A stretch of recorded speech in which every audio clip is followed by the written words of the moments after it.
സത്യത്തിലും ആരാധന, സ്വർഗത്തിലും ഭൂമിയിലും ആരാധന, ആരാധനാവർഷം ഇത് ആരാധനാവർഷം.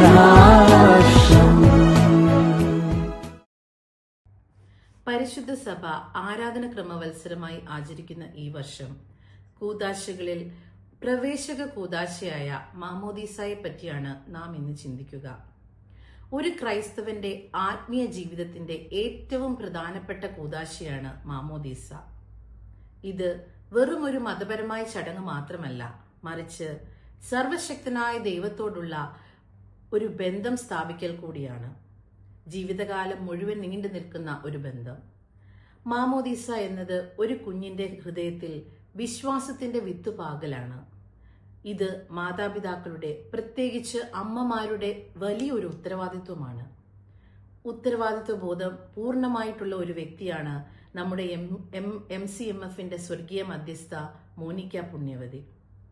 സുഭാഷിതങ്ങൾ 22:6 നാം ഇപ്രകാരം വായിക്കുന്നു: ശൈശവത്തിൽ തന്നെ നടക്കേണ്ട വഴികൾ പരിശീലിക്കുക, വാർദ്ധക്യത്തിൽ അതിൽ നിന്ന് വ്യതിചലിക്കുകയില്ല.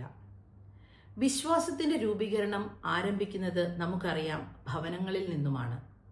ഒരു കുഞ്ഞിനെ വിശ്വാസ പരിശീലനത്തിന്റെ ആദ്യപടി കൊടുക്കുക അവന്റെ മാതാപിതാക്കളാണ്. ഒരമ്മ തന്റെ ഈ വാഗ്ദാനം നിറവേറ്റുക ക്രിസ്തുമയമായ ഒരു ഭവനം കെട്ടിപ്പടുക്കുന്നത് വഴിയാണ്. സ്നേഹം, ക്ഷമ, വിശ്വാസം എന്നിവ നിത്യവും പരിശീലിക്കുന്ന ഒരിടമാണ് ക്രൈസ്തവ ഭവനങ്ങൾ.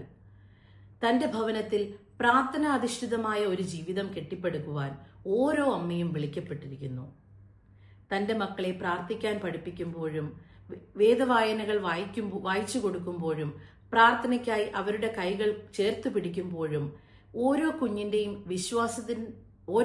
ഹൃദയത്തിൽ വിശ്വാസത്തിന്റെ വിത്തുകൾ പാകുകയാണ്. അതിലൂടെ കുട്ടിയുടെ ആദ്യ മതബോധകയായി ഒരമ്മ മാറുകയുമാണ്.